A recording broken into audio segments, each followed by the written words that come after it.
Bismillahirrahmanirrahim. Qala musannifu Salim bin Sumar al-Hadrami fi kitabih Safinatun Najah. Faslun ariye eta hiji pasal. Asbabu sujudis sahwi, ari pirang-pirang sabab sujudna sahwi.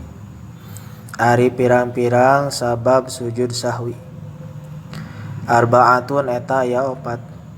Al awwalu ari anu kahijina tarku ba'din eta ninggalkeun sawareh min ab'adi sholati tina pirang-pirang sunat ab'ad sholat au ba'dil ba'di atawa ninggalkeun sawareh tina sawarehna sunat ab'ad sholat.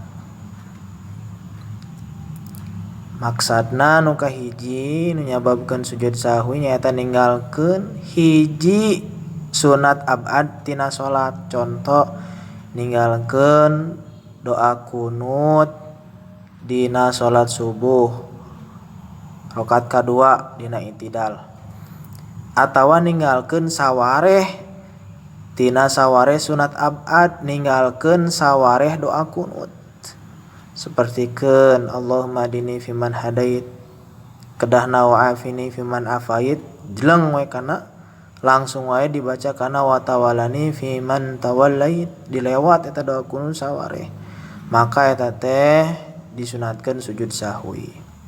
Anapun perkawis kunut, maka para ulama nyimpulkeun bahwa kunut teh jadi bila mana eta kunut teh hiji aya doa,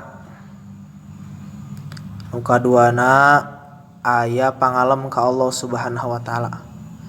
Simpelna dicontohan ku musannif syarah nyata Syekh Nawawi, Allahumma ghfirli ya ghafur, ya Allah hapunten abdi Gusti, hei Gusti anu maha ngampura. Asani ari nu kaduana fi'aluma eta migawena perkara ya betulu anu ngabatalkeun itu ma naon amduhu ngahaja migawena kana itu ma, kana itu perkara teh. Wala yabtulu jeung teu ngabatalkeun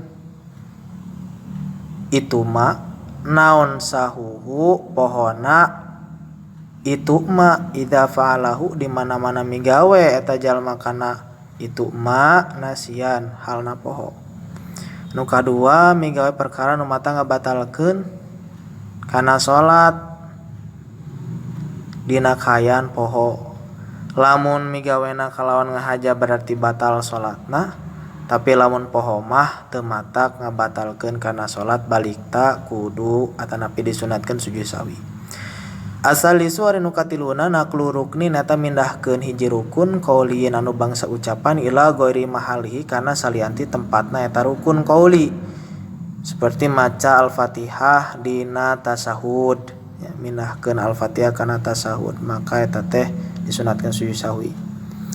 Ar-rabi'u ari nu kaopatna iqa'u ruknin eta nibakeun hiji rukun fi'liyyin anu bangsa pagawean ma ihtimali ziyadati sartana ragu-ragu dina nambahanana. Contoh ieu teh salat teh naha 3 rakaat naha 4 rakaat, maka tekadkeun nyandak rakaat anu pangsa kedikna, nyandak anu 3 rakaat berarti ngadeg deui sarakaat. Nalika tengah-tengah pertela inget yen urang teh geus salat 4 rakaat ditambahan deui sarakaat jadi 5 rakaat, maka disunatkeun sujud sahwi qabla salam 2 kali.